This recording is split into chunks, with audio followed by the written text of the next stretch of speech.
Hello मेरे प्यारे बच्चों, आपका स्वागत है हमारे YouTube चैनल एजुकेशन आइकन में, which is a new step towards your bright future. तो बच्चों, हमारा ये चल रहा है 12th का फिजिक्स चल रहा है और इसमें आपका सेकंड चैप्टर चल रहा है और सेकंड चैप्टर में हमने क्या काफ़ी कुछ कवर कर लिया है। और आज हम पढ़ने वाले हैं टू कैलकुलेट इलेक्ट्रिक पोटेंशियल, जो कि आपका हर बार कोई ना कोई एक एप्लीकेशन पूछ लिया जाता है कि किसी भी कंडीशन में इलेक्ट्रिक पोटेंशियल किस तरीके से कैलकुलेट करते हैं। तो आपका आज का जो ये मेन इंपोर्टेंट टॉपिक है टू कैलकुलेट इलेक्ट्रिक पोटेंशियल, जो कि आपका बहुत ही ज्यादा मोस्ट इंपोर्टेंट टॉपिक रहने वाला है। हर बार हर क्वेश्चन में पूछा जाएगा, हर बार हर एग्जाम में पूछा जाता है। और इससे रिलेटेड आपके जो एप्लीकेशंस हैं, गॉस लॉ के एप्लीकेशंस के बेस पे भी इसको क्या है ड्राइव करवाया जाता है। तो आज का जो ये टॉपिक है, इसका फर्स्ट टॉपिक है आपका टू कैलकुलेट आपका इलेक्ट्रिक पोटेंशियल। तो इसका जो फर्स्ट का केस होगा वो होगा electric potential due to, first point है to calculate electric potential due to a point charge.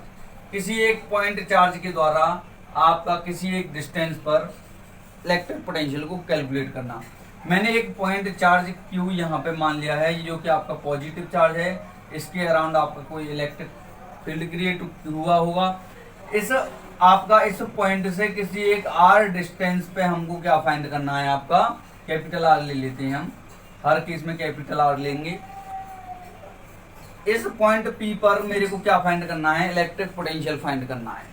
ठीक है, तो लिखेंगे इसमें लेट देयर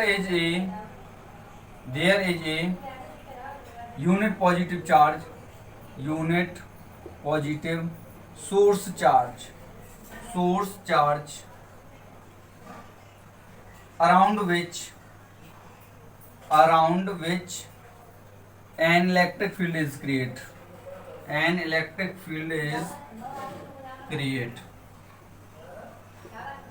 at distance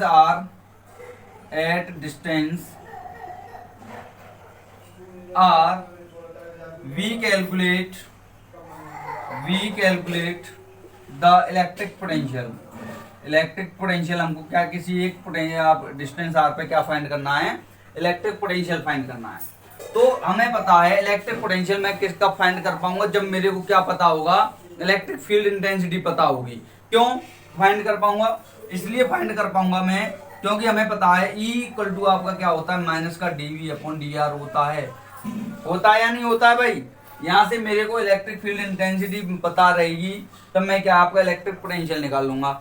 अगर मेरे को पता है जो किसी एक पॉइंट चार्ज के लिए जो इलेक्ट्रिक फील्ड इंटेंसिटी होती है उसका फॉर्मूला क्या होता है, we know that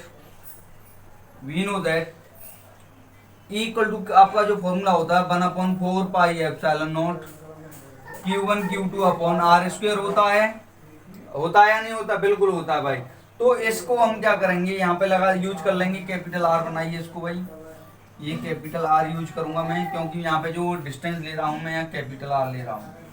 ठीक है, अच्छा ये किसके लिए है, फॉर ए पॉइंट चार्ज। चाहे आपका कोई एक पॉइंट चार्ज हो, चाहे आपका कैसा भी चार्ज हो, सभी के लिए एप्लीकेबल होता है। या Q1 Q2 नहीं आपका, sorry Q upon R square, Q upon R square होता है। ठीक है, अच्छा इसका जब हम इसमें यूज करेंगे तो ये क्या हो जाएगा आपका, इक्वेशन 1 मान लेंगे इसे, इसमें पोटेन वन तो बनाइए आप, ये हो जाएगा 1/4 pi epsilon not Q upon R square equal to minus का dV अपॉन dr बनेगा भाई। यहाँ से क्या करूंगा मैं, dr को इधर ले जाऊंगा तो यहाँ पे मेरी कंडीशन क्या बनेगी, देखिए यहाँ पे मेरी जो कंडीशन बनेगी कुछ इस तरीके से बनेगी कि जो dV इक्वल टू माइनस का 1/4 pi epsilon not Q upon R square into dr बनेगा क्या, बिल्कुल बनेगा। अब यहाँ पे ये आपका क्या है, स्मॉल कंडीशन है, टोटल करूंगा तो उसके लिए मैं इंटीग्रेशन करूंगा, integrating on both side, integrating on both side, दोनों साइड में हम इंडिकेट करेंगे तो यहाँ पे क्या हो जाएगा भाई, ये तो v हो जाएगा, यहाँ पे माइनस का 1/4 pi epsilon not Q upon R square, या आपका क्यू भी कांस्टेंट है, दैट मीन्स आपका Q 1/r square into D R. अच्छा इसकी लिमिट लगा लीजिए भाई 0 to v, इसका भी 0 to मिनिमम डिस्टेंस आपका 0, मैक्सिमम आपका 0 से कहाँ तक r तक करेंगे। तो बना भाई माइनस का 1/4 पाई एप्सिलॉन नॉट क्यू। अच्छा 1/r स्क्वायर का आपको पता है क्या होता है इंटीग्रेशन, -1/r होता है भाई, माइनस का 1/r। अच्छा माइनस का 1/r है, इसका मतलब आपका ये जो बनेगा 0 to r बनेगा, कहाँ बनेगा 0 to r बनेगा। अच्छा बनाओ भाई माइनस का 1/4 pi epsilon not Q, minus बाहर ले आए प्लस का हो गया, तो ये क्या हो जाएगा आपका 1/r आ जाएगा, क्या आ जाएगा। अच्छा 1/r लिमिट को लगाइए -1/0, अरे ये तो क्या बन गया भाई, यहाँ पे तो इनफाइनाइट बन जाएगा।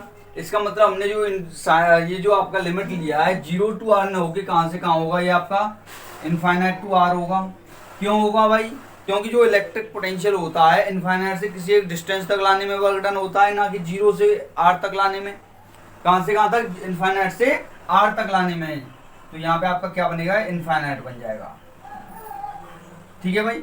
अच्छा 1/4 pi epsilon not Q upon, अब बन जाएगा ये r।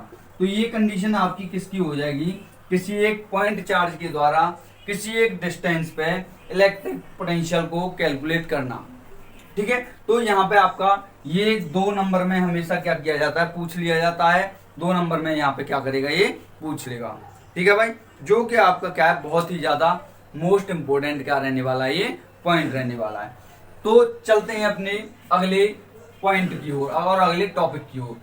इसी का अगला टॉपिक रहेगा आपका, जो कि बहुत ही ज्यादा मोस्ट इंपोर्टेंट रहेगा, और यहाँ से क्या करेगा, हर बार पूछ लिया जाएगा, ठीक है, हर बार पूछ लिया जाएगा। बेटा जो भी आपको कराया जाए, हर पॉइंट को, हर टॉपिक को क्या करिए, हर पॉइंट को, हर टॉपिक को नोट करते चलिए। Due to a conducting sphere, due to a conducting sphere, किसके लिए, कंडक्टिंग हॉलो स्फीयर। हॉलो कहें चाहे आपका सॉलिड कहें, एक ही बात है भाई, हॉलो स्फीयर या सॉलिड स्फीयर या केवल कंडक्टिंग स्फीयर कह दूं तब भी एक ही बात है, तब भी एक ही बात है। अच्छा आप कहेंगे एक ही बात कैसे हो सकती है भाई, तीनों में, तीनों की बात तो डिफरेंट होगी, तो समझेंगे यहाँ पे। अच्छा अब मेरा क्या है, मेरा कोई एक स्फीयर है, मेरा क्या है, कोई एक स्फीयर है जो कि आपका यहाँ पे सेंटर पे +q चार्ज है आपका, जो कि इसकी जो डिस्टेंस है आपका क्या है, इसकी जो रेडियस है वो क्या कैपिटल R है। अब हम क्या है, इलेक्ट्रिक फील्ड इंटेंसिटी निकालनी किसी एक पॉइंट P पे, किस तरीके से निकालेंगे। अच्छा एक बात बताइए, जो स्फीयर है हमारा कैसा है, कंडक्टिंग है, इसका मतलब ये है इस पे जो चार्ज होगा वो केवल और केवल क्या होगा, इसकी सरफेस पे लाई करेगा। इसका मतलब ये है मेरा जो चार्ज है कहाँ पे लाई करेगा, बिल्कुल और बिल्कुल यहाँ पे लाई करेगा। करेगा या नहीं करेगा, बिल्कुल करेगा भाई। अच्छा अब मैं कहाँ कहाँ पे निकाल सकता हूँ अपना इलेक्ट्रिक पोटेंशियल भाई, एक तो मैं निकाल सकता हूँ इस स्फीयर के बाहर निकाल सकता हूँ, दूसरी कंडीशन में इसके सरफेस पे निकाल सकता हूँ, और तीसरी कंडीशन में इसके इनसाइड में निकाल सकता हूँ। तो मैं 3 पॉइंटों पे क्या कर सकता हूँ, यहाँ पे इलेक्ट्रिक पोटेंशियल को निकाल सकता हूँ।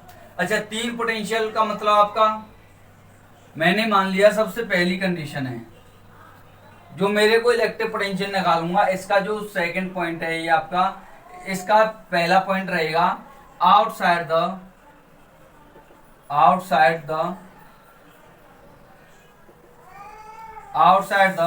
सरफेस ऑफ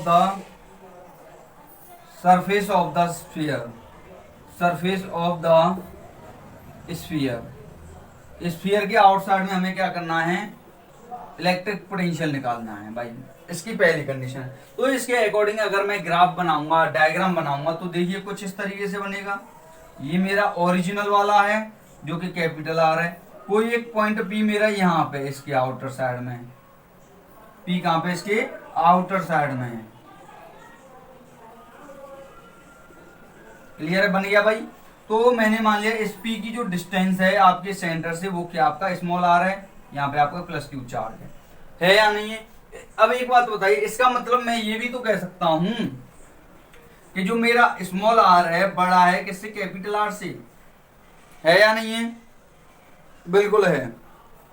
और एक बात बताइए, जब आपका capital small are capital R से बड़ा होता है तो इस कंडीशन में मैंने इलेक्ट्रिक फील्ड पढ़ा था, क्या पढ़ा था, इलेक्ट्रिक फील्ड पढ़ा था भाई। वो क्या पढ़ा था मैंने, इसकी जो कंडीशन निकाली थी वही है रिलेशन। तो आपका इलेक्ट्रिक फील्ड और इलेक्ट्रिक पोटेंशियल में क्या होता है भाई, we know that equal to क्या होता है, माइनस का DV upon D R, minus का डीवी। अच्छा कहां पे आपका, स्मॉल आर पे, स्मॉल आर लगा लीजिए भाई, ठीक है। अच्छा या एक काम कीजिए, जो ओरिजिनल फॉर्मूला है उससे लगा लीजिए, कैपिटल आर में, कैपिटल आर में लगा लिया हमने भाई,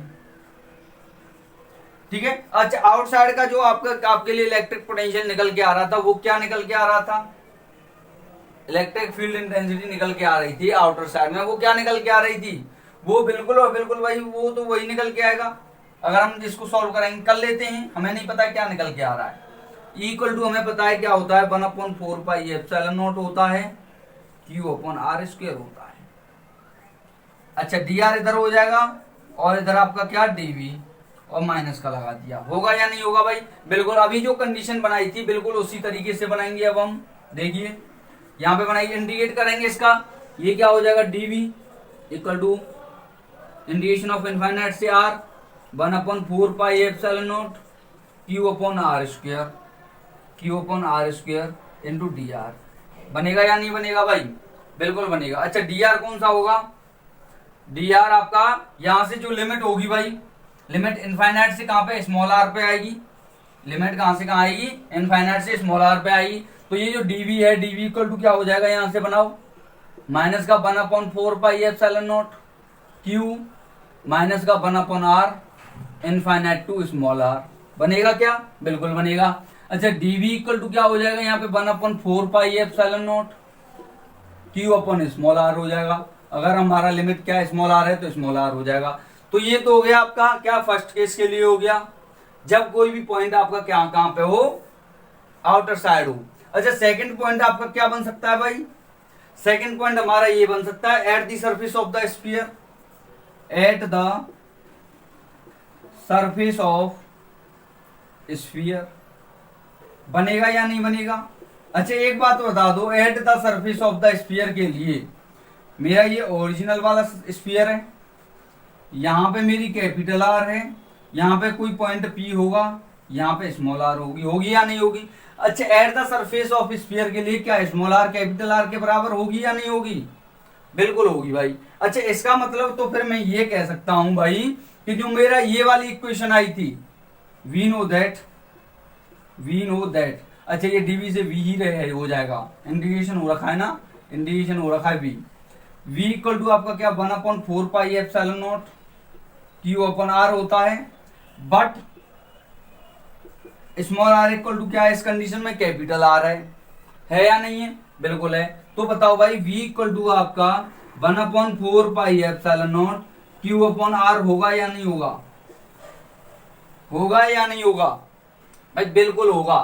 बट डिफरेंस किस में आया, कितना आया, पहले स्मॉल आर था, अब क्या हो गया, कैपिटल आर हो गया, बस डिफरेंस आपका इतना आ गया है, ठीक है। प्रोसेस आपका ये तो 3 स्टेप में हो गया, बट आपका जो ये जो प्रोसेस है थोड़ा सा इसको देख लीजिएगा, अच्छे से पढ़ लीजिएगा, ठीक है। अच्छा इसका जो मेन इंपोर्टेंट है वो है आपका थर्ड पॉइंट। कौन सा पॉइंट है भाई, थर्ड पॉइंट है। थर्ड पॉइंट आपका क्या है, अगर यही जो पॉइंट है आपका सरफेस पे ना हो कि कहां पे हो, इनसाइड में हो, inside the surface of sphere, surface of sphere, sphere की कहां पे हो, ये इनसाइड पे हो। अच्छा अगर ऐसा होगा तो मेरे को भाई एक बात बता दो, तो ये कंडीशन मेरी ये नहीं आ जाएगी, ये तो हो गया आपका कैपिटल आर, कोई एक पॉइंट पी मेरा यहाँ पे, इसके अराउंड मेरा अगर मैं खींचूंगा तो कुछ इस तरीके से बना दूंगा, जो कि मेरा क्या बन जाएगा, स्मॉल आर बन जाएगा। बनेगा या नहीं बनेगा, तो एक बात बता दो भाई, यहाँ पे जो स्मॉल आर है छोटा होगा या नहीं होगा कैपिटल आर से? बिल्कुल होगा। और मैं ये भी जानता हूं कि जो मेरा चार्ज है किसी भी कंडक्टर पे, वो कहाँ पे होता है भाई? वो तो होता है मेरा सरफेस पे होता है। अगर ऐसा है सरफेस पे है, तो इनसाइड में क्या है? इनसाइड में तो कुछ नहीं है, कोई भी चार्ज नहीं है। अगर एक बात बताओ, हमें पता है E इक्वल टू क्या होता है आपका 1/4 पाई होता है Q/r²। इनसाइड की बात कर रहा हूं मैं। अगर आपका इनसाइड में कोई चार्ज नहीं है, तो बताओ भाई यहां से इलेक्ट्रिक फील्ड क्या होगा?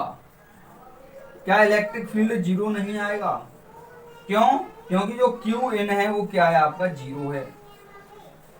Q इनसाइड में क्या है? किसी भी कंडक्टर के इनसाइड में जीरो होता है हमेशा। अच्छा, जब आपका इलेक्ट्रिक फील्ड इंटेंसिटी जीरो हो गई है, तो हमें पता है E इक्वल टू क्या होता है? माइनस का dV/dr होता है या नहीं होता है? अगर ये वैल्यू आपकी जीरो हो गई, तो जीरो इक्वल टू माइनस का dV/dr हो जाएगा, और dV इक्वल टू क्या हो जाएगा आपका? जीरो। तो V क्या हो जाएगा? यहां से कांस्टेंट हो जाएगा। अच्छा, कांस्टेंट का मतलब क्या है भाई? कुछ ना कुछ तो वैल्यू होगी। तो वो वैल्यू कौन सी होगी भाई? तो वो वैल्यू आपकी 1/v इक्वल टू क्या रहेगी यहाँ पे? 1/4 पाई Q/r। ये कांस्टेंट वैल्यू रहेगी भाई आप इसकी। ठीक है। तो ये आज हमने कितने पॉइंट किए? हमने 2 पॉइंट किए। किसके पॉइंट किए? इलेक्ट्रिक पोटेंशियल को कैलकुलेट करने के लिए। एक तो आपका किसी एक पॉइंट चार्ज के द्वारा, दूसरा हमने पढ़ा किसी एक कंडक्टिंग स्फीयर का। ठीक है। यहां से आपका हर बार कोई ना कोई पॉइंट जरूर पूछा जाता है बेटा। अगर आपको सही लगे तो पूरा का पूरा बेटा कॉपी कर लो, स्क्रीनशॉट ले लो, और अच्छे से इसको क्या है पढ़ लो बेटा। यहां से क्वेश्चन आपका कभी छूटेगा नहीं, आप ठोक के आओगे क्वेश्चन को। ठीक है। तो नोट कर लो, यहां से स्क्रीनशॉट ले लो। मैं आशा करता हूं आपकी पढ़ाई बहुत ही अच्छे से चल रही होगी, और आप मन लगा के पढ़ भी रहे हो। इसी तरह से पढ़ते रहिए और इसी तरह से करते रहिए, सफलता आपके कदमों में होगी। अगर आप अच्छे से पढ़ेंगे तभी सफलता मिलेगी। ठीक है। तो आज के लिए बस इतना ही। तो बच्चों, जय हिंद।